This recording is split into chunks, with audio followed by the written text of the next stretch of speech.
देखो यार, आज की इस वीडियो में हम करने वाले हैं 12th क्लास के बोर्ड के PYQs। और ये PYQs अगर आप भी सोल्व करते हैं तो ऑब्वियसली आपको बेनिफिट होने वाला है आपके आने वाले बोर्ड एग्जाम में। तो प्लीज देखते रहिए ना। इसमें क्या करते हैं हम, देखो इसमें मेरे पास 20 तो MCQ है, तो इस वाली वीडियो में मैं 20 MCQ सोल्व करेगा और जो नेक्स्ट वीडियो आएगी उसमें 2 मार्क्स के क्वेश्चन सोल्व करूंगा और 3 मार्क्स के क्वेश्चन सोल्व करूंगा। ठीक है, तो देखो सबसे यार पहला क्वेश्चन हम देखते हैं। पहला क्वेश्चन है हमारा, देखो पहला क्वेश्चन है let n be the set of natural numbers and r be the relation. देखो फर्स्ट चैप्टर से हमारा ये क्वेश्चन है रिलेशन एंड फंक्शन। तो let n be the set of natural numbers and r be the,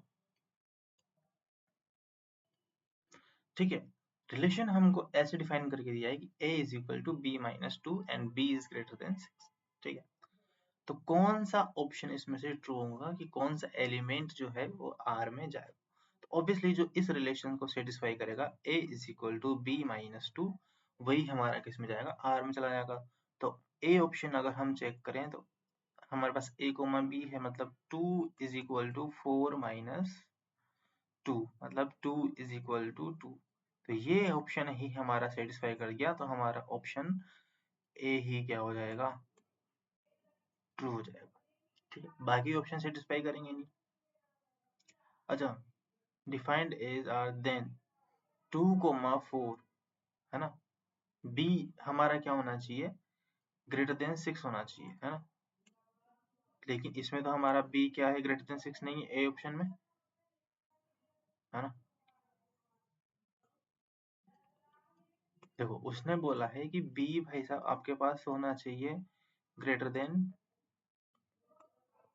6, है ना, greater than 6 होना चाहिए, बी ग्रेटर देन 6 होना चाहिए। लेकिन इसमें ऑप्शन ए में हमको b इज इक्वल टू 4 दिया है, जो कि पॉसिबल नहीं है। ऑप्शन नंबर बी देखो, ऑप्शन नंबर बी में हमको 3,8 दिया है। पहली बात तो देख लो 8 हमारा ग्रेटर देन 6 है, ठीक है, और 3 इज इक्वल टू 8 माइनस 2 नहीं होता है ना, 3 is not equal to 6। C option देखो, सी ऑप्शन में क्या है, 6,8 है ना। तो पहली बात तो 8 6 से बड़ा है ना, 8 6 से बड़ा हो गया। उसके बाद देखो 6 इज इक्वल टू 8 माइनस 2 होता है, सत्य बात है ना। तो हमारा ऑप्शन नंबर कौन सा ट्रू हो जाएगा, सी ऑप्शन ट्रू हो जाएगा। ठीक है, नेक्स्ट क्वेश्चन पे चलते हैं। देखो नेक्स्ट क्वेश्चन क्या है, if sine inverse x is equal to y then y हमारा कहां से कहां लाई करेगा। देखो ऑब्वियसली जब हम sine inverse x is equal to y लिख रहे हैं, है ना, इसका मतलब y हमारा क्या है, फंक्शन है, और y की क्या है, जब हम y की वैल्यूज निकालेंगे तो obviously y is range of the function. तो यहाँ पर रेंज ऑफ साइन इनवर्स आ जाएगा, है ना। और रेंज ऑफ साइन इनवर्स जो होता है ना, range of sine inverse x वो माइनस पाई बाई 2 से लेके प्लस पाई बाई 2 के बीच में होता है। ठीक है, range of sine inverse x lies between minus pi by 2 two plus pi by 2। ठीक है, सो ऑप्शन हमारा कौन सा ट्रू हो जाएगा, ऑप्शन नंबर बी हमारा सही हो जाएगा। ठीक है, देखो नेक्स्ट क्वेश्चन क्या है, sine pi by 3 minus sine inverse 1 by 2। ठीक है, देखो इसको कैसे करेंगे, sine pi by 3 minus sine inverse 1 by 2। तो पहले तो देख लो हमारे पास यार साइन जो होता है ना इनवर्स में माइनस पाई बाई 2 से पाई बाई 2 के बीच में होता है, और साइन इनवर्स 1 बाई 2, देखो 1 बाई 2 जो वैल्यू होती है वो साइन 60 की होती है ना, साइन 30 की होती है, साइन 30 में sine pi by 6, sine pi by 6 की वैल्यू 1 बाई 2 होती है, तो हम क्या करेंगे यहाँ पे पाई बाई 6 हो जाएगा। तो sine pi by 3 minus pi by 6 is sine pi by 6, और साइन पाई बाई 6 की वैल्यू 1 बाई 2 होती है, तो 1 बाई 2 हमारे कहाँ पे है, ऑप्शन नंबर 1 में। ठीक है, देखो नेक्स्ट है the number of all possible matrices of order 3 × 3 with each entry 0 और 1। देखो क्या बोला गया है कि हमारे पास जो मैट्रिक्स है वो 3 × 3 की है। ठीक है, 3 × 3 की मैट्रिक्स कैसे होती है? A11, A12, A13, A21, A22, A23, A31, A32 और A33।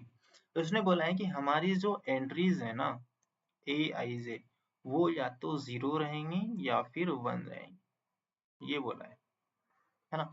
मतलब हमारे पास जो एलिमेंट्स आएंगे उसके पास चॉइसेस कितनी होगी? 2 चॉइस हो गई, है ना। मतलब A11 के पास भी 2 चॉइस है, A12 के पास भी 2 चॉइस है, A13 के पास भी 2 चॉइस है, मतलब सबके पास 2 चॉइस है ना। और हमको एक मैट्रिक्स बनानी है, इसका मतलब A112 has 2 choice and A12 has also has 2 choice, ऐसे सब में एंड लगेगा। तो 2 इंटू 2 इंटू 2 कितनी बार मल्टीप्लाई हो जाएगा? जितने इसमें एलिमेंट्स हैं। 3 × 3 की मैट्रिक्स है तो मतलब 9 एलिमेंट इसमें हो जाएंगे। अब 2⁹ हमारा आंसर होगा और 2⁹ इज 512 हमारा आंसर हो जाएगा। तो हमारा डी ऑप्शन सही हो जाएगा। Option number D is correct answer. ठीक है, देखो यार अगला क्वेश्चन क्या है।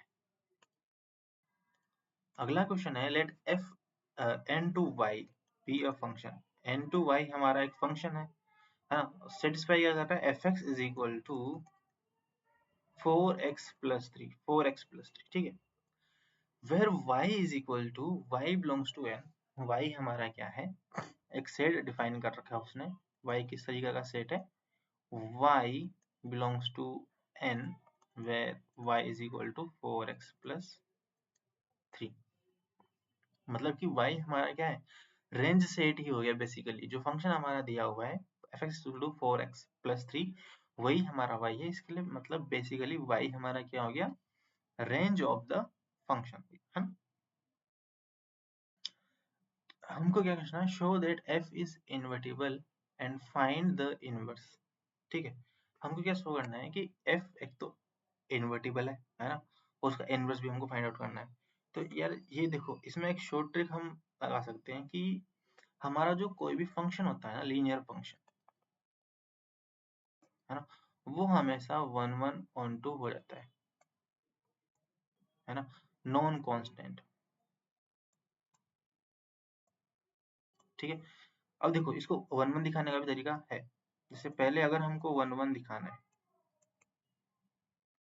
है ना, 1 1 दिखाना है तो देखो सबसे पहले 1 1 दिखाने का तरीका क्या होता है कि सबसे पहले हम क्या करते हैं कि कोई भी दो एलिमेंट मान लो x1 x2 जिसकी इमेज सेम है ना, तो हम ये शो कर देंगे कि इमेज सेम होने के बाद हमारे पास फंक्शन की जो हमारे पास डोमेन में जो एलिमेंट है वो भी सेम हो जाएगा। ठीक है, तो f ऑफ x1 क्या बन जाएगा? 4x1+3 is equal to 4x2+3।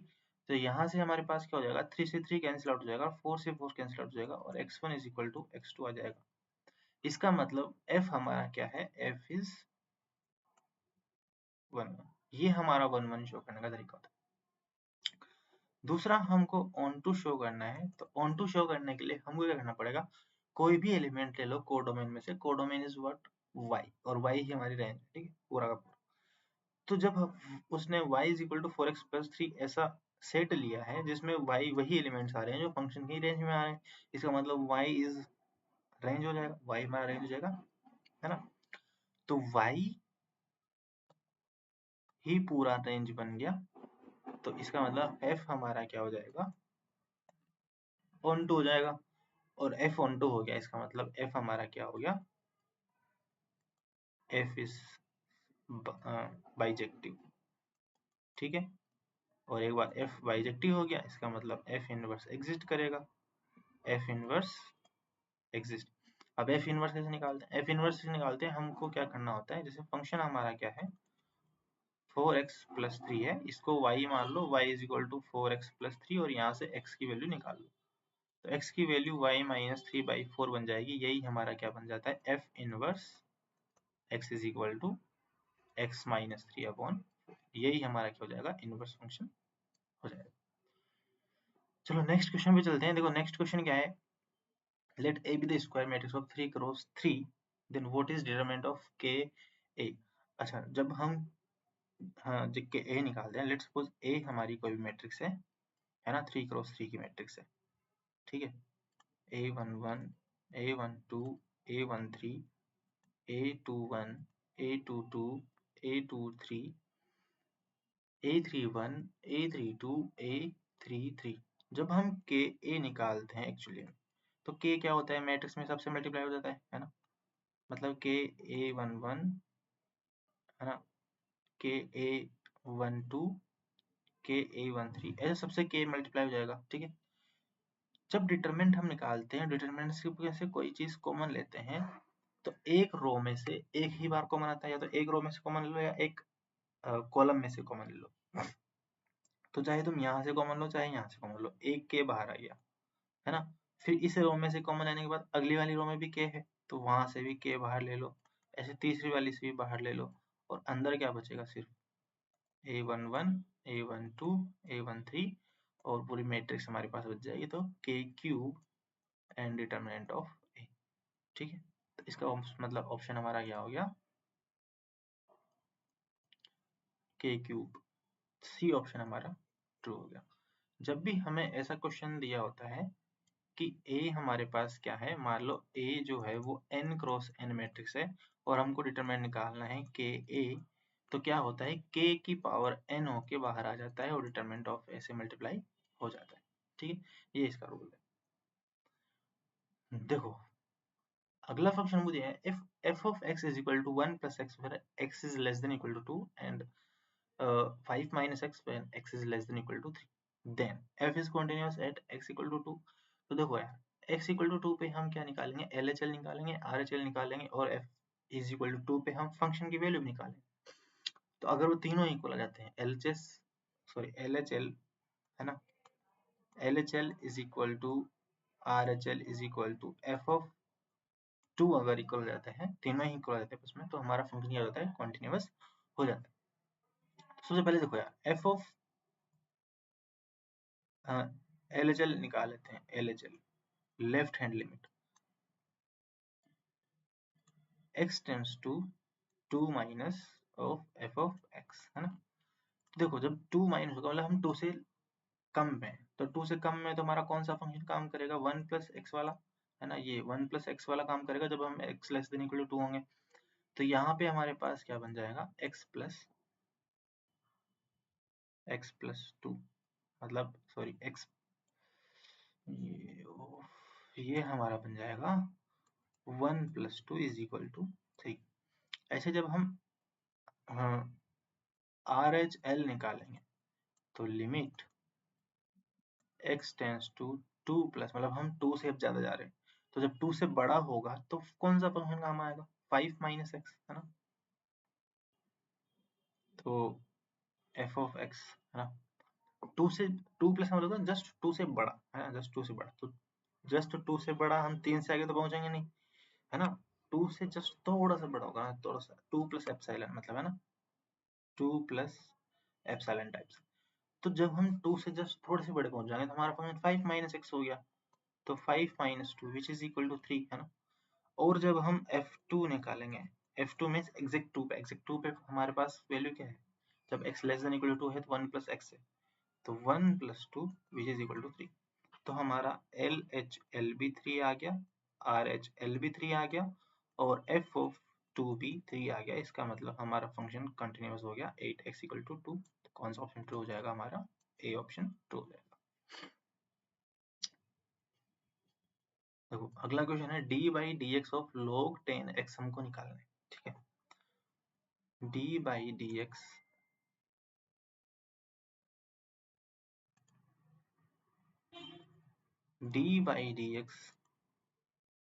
log 10x हमको निकालना है।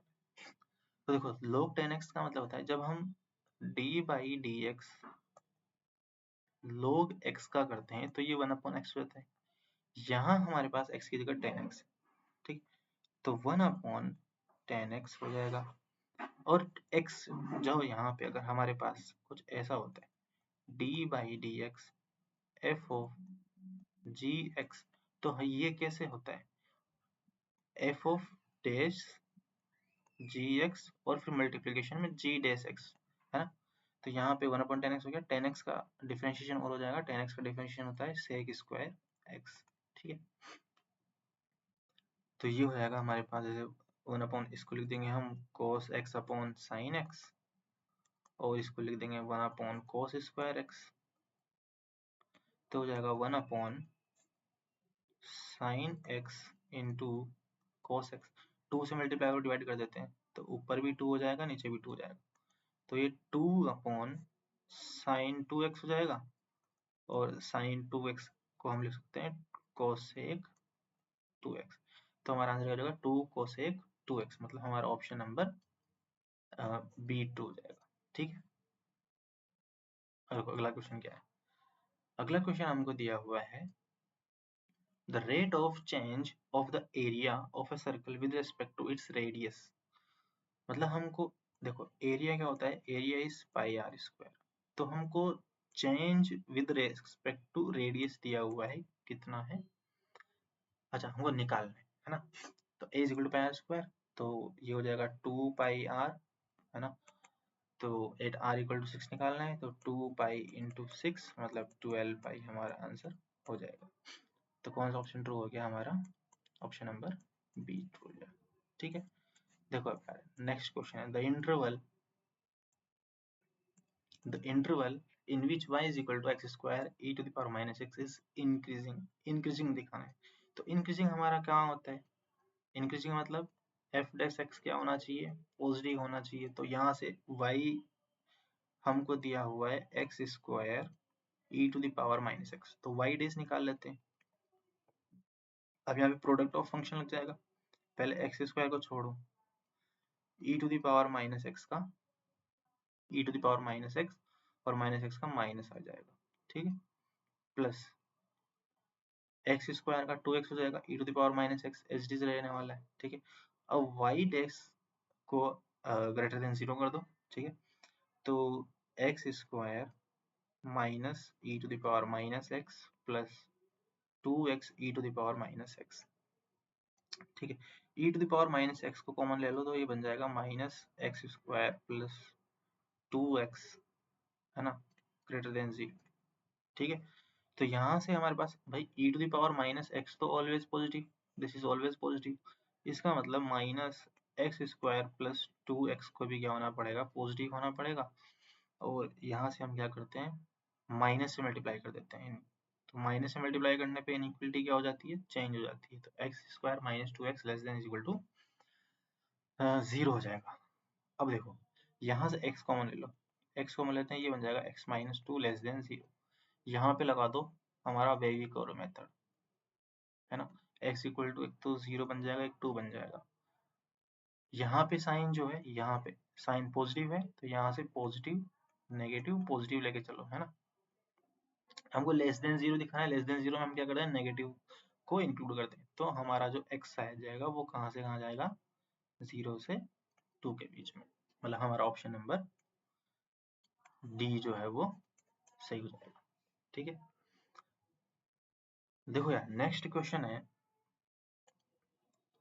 नेक्स्ट क्वेश्चन हमको क्या करना है, इंटीग्रेशन करना है x sec square x d x.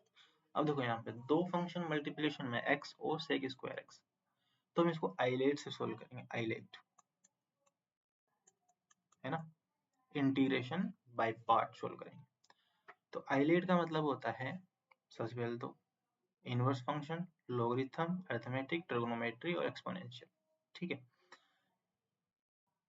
तो अरिथमेटिक फंक्शन x हमारा अरिथमेटिक फंक्शन है, सेक हमारा ट्रिग्नोमेट्रिक फंक्शन है, तो इसको तो मानो फर्स्ट, है ना, इधर से फर्स्ट मानते हुए चलते हैं। तो ट्रिग्नोमेट्रिक फंक्शन बाद में आ रहा है, तो इसको फर्स्ट मान लो, इसको सेकंड मान लो, ठीक है। तो हमारे पास अगर f into G D x होता है, तो हम क्या करते हैं, पहले f को छोड़ दो, g का डिफरेंशिएशन, है ना, इस पर इंटीग्रेशन, फिर माइनस यहाँ पे d by d x of f, है ना, इसका differentiation and integration of G D x और फिर पूरे का इंटीग्रेशन। यही होता है इंटीग्रल बाय पार्ट में, है ना। ठीक है, ठीक है, तो इसका हम कैसे करेंगे।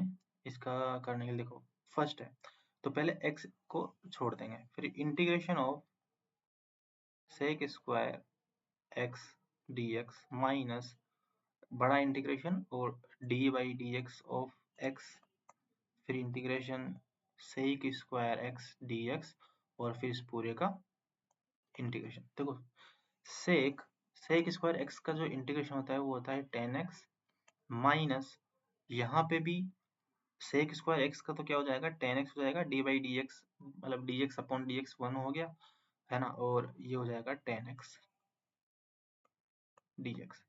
तो x tan x minus ten x का जो इंटीग्रेशन होता है वो तो होता है log sec x plus c. तो देखो इसमें अब कौन सा ऑप्शन मैच हो रहा है, एक्स टेन एक्स प्लस, हाँ देखो यहाँ पे इसको हम चेंज कर सकते हैं, जैसे x tan x minus log sec x को हम वन अपॉन कॉस लिखेंगे, one upon cos x plus c. तो x tan x log m upon n लगाते हैं इसमें, तो log one plus log cos x plus c, log one की value 0 होती है तो x tan x plus log cos x plus log cos x plus c हमारा answer हो जाएगा। मतलब हमारा ऑप्शन नंबर कौन सा ट्रू हो जाएगा, ऑप्शन नंबर डी हमारा ट्रू हो जाएगा। देखो अब नेक्स्ट क्वेश्चन हमारा क्या है, हमको इंटीग्रेशन करना है e to the power x into one upon x minus one upon x square का हमको इंटीग्रेशन करना है। ठीक है, तो कैसे करेंगे इसको, देखना हमको दिया हुआ है we are given that integration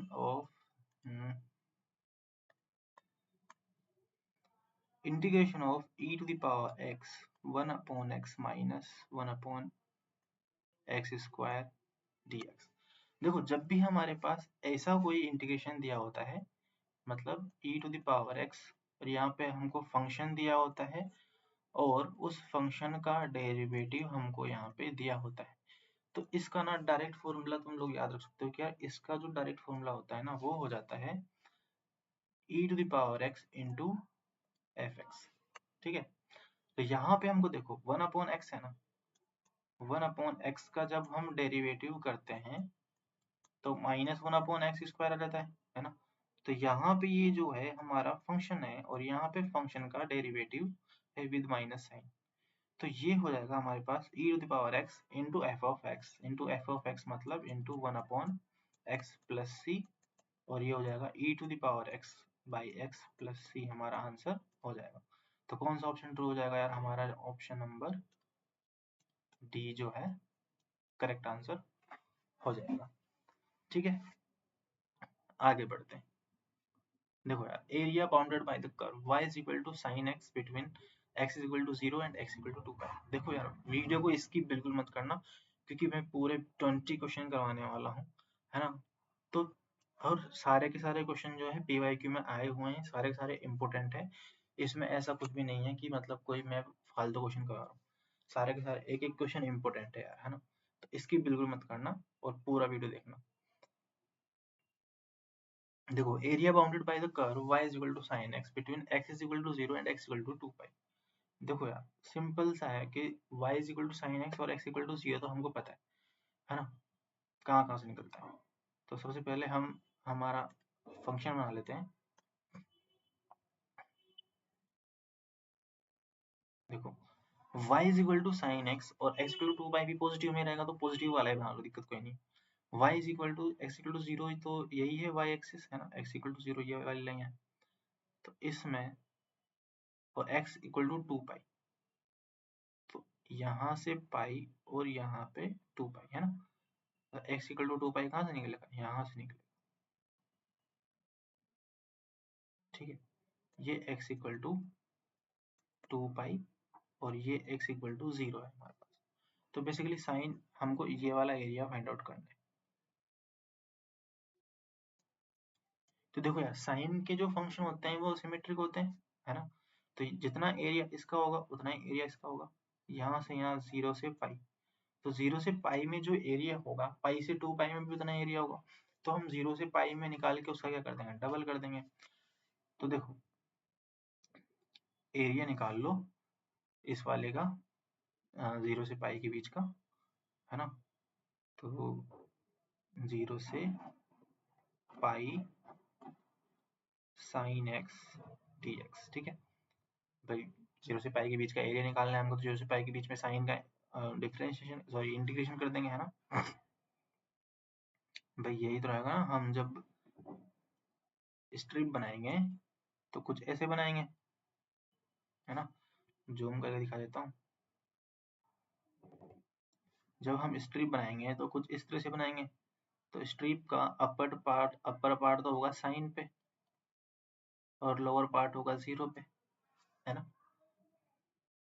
तो sine x minus 0 sine x ही बनेगा। तो ये साइन एक्स हमने बना दिया।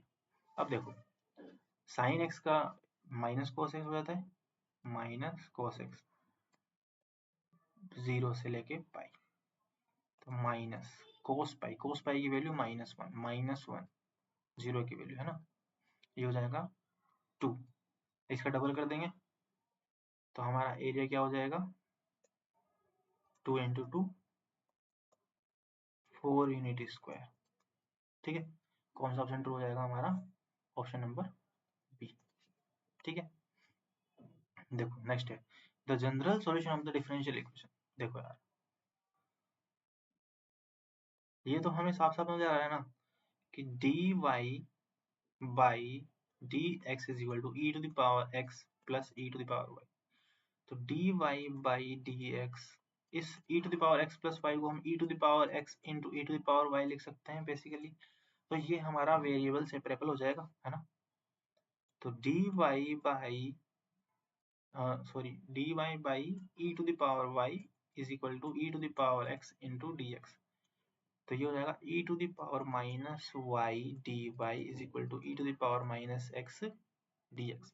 अब e to the power e to the power plus dx, तो ये हो जाएगा e to the power minus y, है ना। भाई e to the power minus y का इंटीग्रेशन क्या होगा, e to the power minus y और माइनस से आगे जाएगा। फिर यहाँ से e to the power x का e to the power x और प्लस c हमारे पास हो जाएगा। तो हमारे पास क्या हो जाएगा, e to the power x plus e to the power minus y is equal to c। ये हमारा आंसर हो जाएगा। कौन से ऑप्शन में दिया हुआ है, ऑप्शन नंबर ए में हमको दिया हुआ है। तो ऑप्शन नंबर ए हमारा ट्रू हो जाएगा। देखो इंटीग्रेटिंग फैक्टर निकालना है, कितना आसान क्वेश्चन है इंटीग्रेटिंग फैक्टर।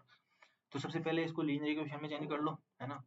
तो x dy by d x minus y is equal to 2x square, मतलब x से डिवाइड कर दो इसको, तो dy by d x minus 1 upon x y is equal to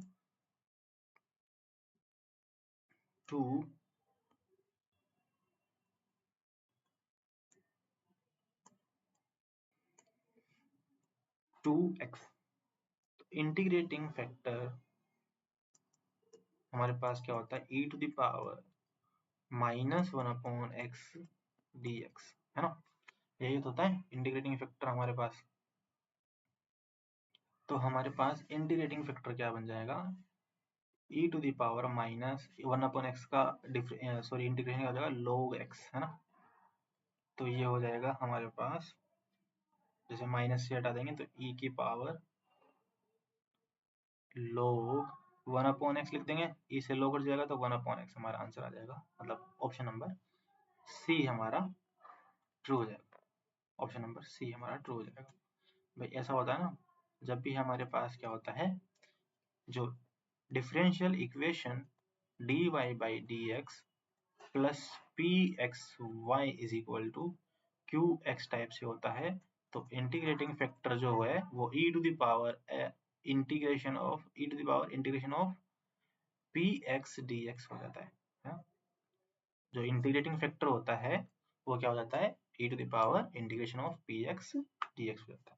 ठीक है, देखो यार अगला क्वेश्चन था vector is perpendicular to the vector. देखो यार दो वेक्टर परपेंडिकुलर कब होते हैं, देखो दो वेक्टर परपेंडिकुलर होते हैं जब उनके बीच का एंगल क्या होता है, 90 डिग्री होता है। हमको पता है cos 90 तो क्या हो जाता है, 0 होता है। दो वेक्टर का जो डॉट प्रोडक्ट होता है वो होता है मोड ए मोड बी cos थीटा, और जब cos थीटा 0 हो गया तो इसका मतलब a डॉट बी 0 हो जाएगा। तो सिंपली हमको क्या करना है, a डॉट बी करना है 0। तो 2i cap plus alpha j cap plus k cap dot 2i cap minus j cap minus k cap is equal to 0 कर दो। डॉट प्रोडक्ट कैसे निकालना है, इसको इससे मल्टीप्लाई करना है, मतलब i को i से करना है, j को j से करना है, कैसे करना है। ठीक है, तो 2 into 2 4 alpha into -1 minus alpha और 1 into -1 minus 1 is equal to 0। तो यहाँ से अल्फा हो जाएगा 4 माइनस 1 3, हमारा आंसर हो जाएगा। अल्फा की वैल्यू क्या हो जाएगी, 3 हो जाएगी। ऑप्शन नंबर डी सही हो जाएगा। देखो अगला क्वेश्चन क्या है, अगला क्वेश्चन है if u is equal to this and v is equal to this then a unit vector perpendicular to both u vector and v vector। देखो u वेक्टर के भी परपेंडिकुलर हमको यूनिट वेक्टर निकालना है और v वेक्टर के भी perpendicular unit vector हो, तो हम एक काम करते हैं ना यार, दोनों के परपेंडिकुलर जो होता है ना वो होता है u क्रॉस v। मतलब अगर हमारे पास a वेक्टर और b वेक्टर हो तो एक ऐसा वेक्टर जो a के और b के दोनों के परपेंडिकुलर हो तो वो होता है a क्रॉस b। तो a क्रॉस b हम निकाल लेंगे, है ना, a क्रॉस b। तो a क्रॉस b निकालने का क्या टेक्निक होता है, पहले यहाँ पे लिख लो 1 1 1 और यहाँ पे लिख दो a को, तो 2 2, अच्छा यहाँ पे i केप j केप और k केप, और यहाँ पे लिख दो 2 2 माइनस 1 6 माइनस 3 और 2। तो आई कैप के साथ तो क्या जाएगा, आई कैप के साथ इसका डिटरमिनेंट निकालना है ना, टू आई कैप के साथ इसका माइनर जाएगा, तो आई कैप का माइनर क्या हो जाएगा, 2 2 जा 4 2 2 जा 4 माइनस 3, है ना, माइनस जे केप का माइनर क्या हो जाएगा, 2 2 जा 4 2 2 जा 4 और प्लस 6 प्लस के केप का माइनर क्या हो जाएगा, माइनस 6 और माइनस 12। तो हमारे पास हो जाएगा ये आई केप 4 माइनस 10 जे केप और माइनस 18 के केप। अब देखो एक रोज भी तो हमारे पास आ गया है ना, एक रोज भी तो हमारे पास आ गया। अब एक रोज भी अगर हमारे पास आ गया तो हम इसका यूनिट वेक्टर भी निकाल सकते हैं। यूनिट वेक्टर कैसे निकालते हैं हम, है ना भाई, इसको इसके मॉडुलस से डिवाइड कर देंगे, ए क्रॉस बी को इसके मॉडुलस से डिवाइड कर देंगे। तो ए क्रॉस बी का मॉडुलस क्या होगा, modulus of a cross b वो हो जाएगा square root of this square i cap का कोफिशिएंट का स्क्वायर प्लस जे कैप के कोफिशिएंट का स्क्वायर प्लस के कैप का। तो आई कैप का कोफिशिएंट है 1, तो 1 का square 1 plus 100 plus 18 square is 324। तो ये हो जाएगा हमारे पास 324 424 और 425। कौन सा ऑप्शन ट्रू हो जाएगा हमारे पास, 425 वाला ऑप्शन ट्रू हो जाएगा, डी ऑप्शन ट्रू हो जाएगा। सिंपल सा था यार, डी ऑप्शन ट्रू हो जाएगा, है ना, कितना आसान क्वेश्चन था। चलो अगला क्वेश्चन है, if the given lines x minus 1 x minus 2 और x माइनस 3 है, शायद क्वेश्चन ही गायब हो रहा है।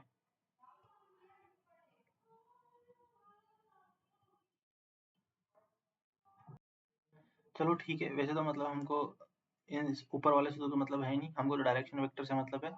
तो देखो यार इसका जो पहली लाइन है इसका जो डायरेक्शन वेक्टर है वो -3 2 के एंड 2 है, ठीक है, और जो दूसरी लाइन है इसका डायरेक्शन वेक्टर है 3 के 1 एंड -5। बेसिकली यहाँ पे जो लिखे होते हैं ना यही हमारे डायरेक्शन वेक्टर होते हैं।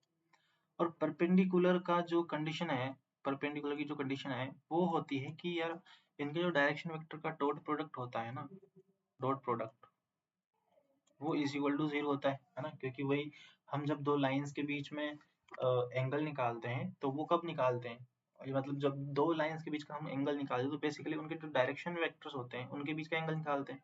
तो डायरेक्शन वेक्टर को तो हमको ये नीचे जो दिए हुए हैं नंबर -3 2 गया यही है, तो इनके बीच का हमको एंगल क्या करना है 90 करना है, और वही एंगल को क्या होता है cos थीटा cos 90 0, तो डॉट प्रोडक्ट ऑब्वियसली 0 होगा, तो हमको वही डॉट प्रोडक्ट को 0 करना है, तो डॉट प्रोडक्ट को 0 कर देंगे -3 2 के और 3 के 1 -5, डॉट प्रोडक्ट को 0 कर देंगे वही -3 इंटू -3 के -9 के 2 के इंटू 1 प्लस 2 के 2 इंटू -5 -10 इज इक्वल टू 0, तो हो जाएगा, देखो यहाँ पे कितना था ये 2 है ना, ये 2 है, तो -9 + 2 -7 के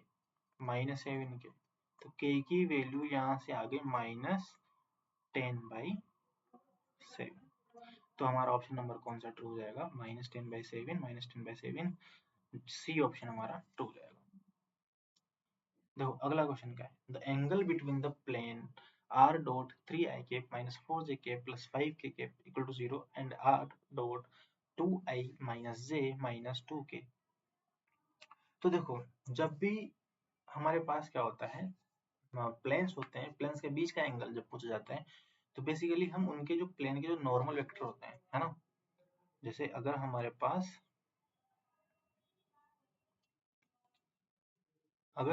पास ये एक प्लेन है ना, तो इस पे नॉर्मल वेक्टर जो भी होगा n वेक्टर है ना, उन्हीं के बीच का हम क्या निकाल लेते हैं, एंगल निकाल लेते हैं, वही हमारा क्या होता है बेसिकली प्लेन्स के बीच का एंगल।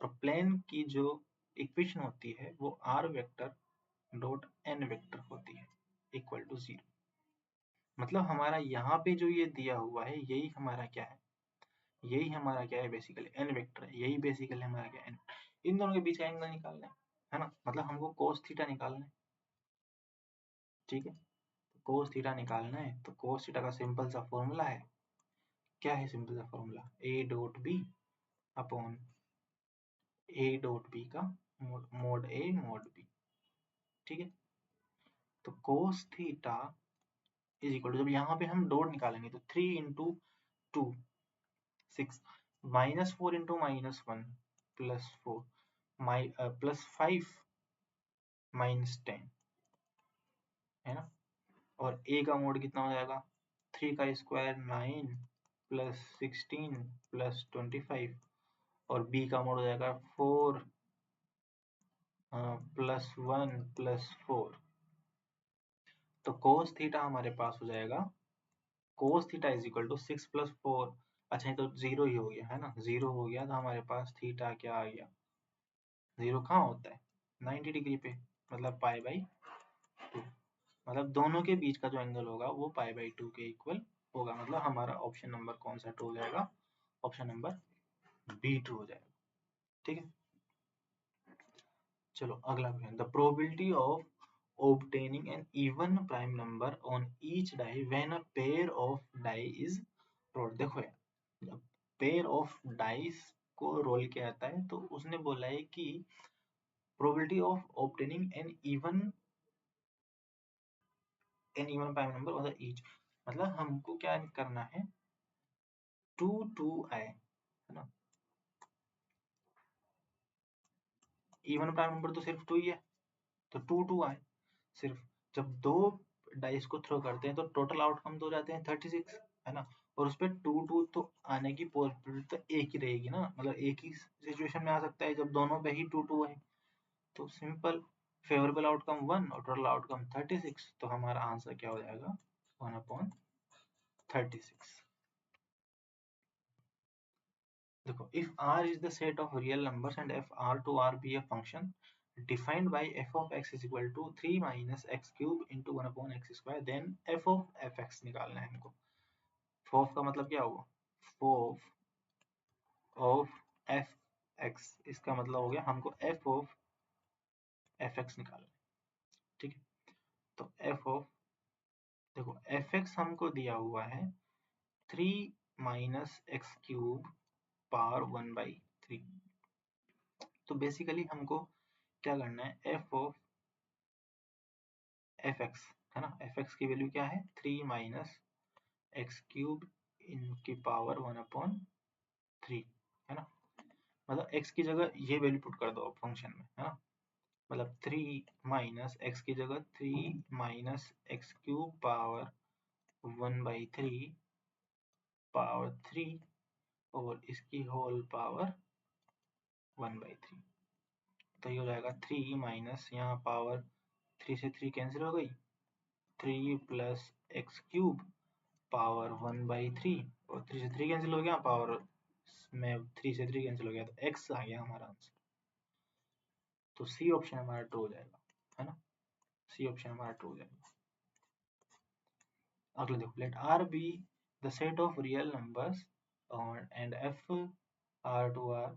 अच्छा, ये अब हमारे पास क्या हो गए, दो नंबर वाले क्वेश्चन आ गए, मतलब आगे वाले क्वेश्चन आ गए, तो 20 क्वेश्चन हमारे कंप्लीट हो गए इस पेपर के। तो आई होप आपको ये वीडियो अच्छी लगी होगी और क्वेश्चंस को आपको समझ में आया होगा। तो ऐसे ही क्वेश्चन आपके सीबीएसई बोर्ड वाले एग्जाम में आने वाले हैं, इससे ज़्यादा टफ एग्जाम में नहीं आएंगे, तो ऐसे क्वेश्चन की हमको प्रैक्टिस करनी है। नेक्स्ट वीडियो में मैं और क्वेश्चंस लेके आऊँगा जिसकी प्रैक्टिस मैं करवाऊँगा आपसे। अगर आपको और कोई और जैसे स्पेशल चैप्टर्स की वीडियो चाहिए तो आप कमेंट बॉक्स में मेरे को बोल सकते हो, मैं उसकी एक स्पेशल वीडियो बना के डालूंगा फॉर सीबीएसई बोर्ड ओनली, उससे ऊपर लेवल नहीं जाएगा, मतलब हमको कोई आईआईटी की तैयारी नहीं करनी है, हमको कोई एडवांस लेवल की तैयारी नहीं करनी है। अभी के लिए मेरा जो मेन फोकस है वो है कि हम यार सीबीएसई बोर्ड की तैयारी कर लें और उसमें हम अच्छे मार्क्स से पास हो जाएं।